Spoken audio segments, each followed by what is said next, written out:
Hey, dementia caregivers, Lisa Williver here from At Home with Dementia. And today we're asking the question, what do you do if your loved one is wandering around in the middle of the night? So this is a question we've received multiple times just in the past month. And we know this is a very serious question because there are safety ramifications attached to it.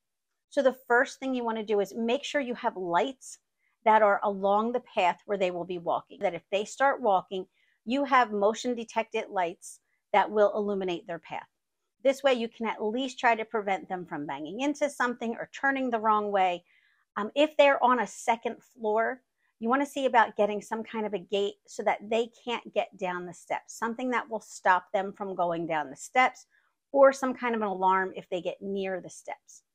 And if they're on the first floor, what you want to do is the most important thing is make sure the pathway where they are walking is free of obstructions.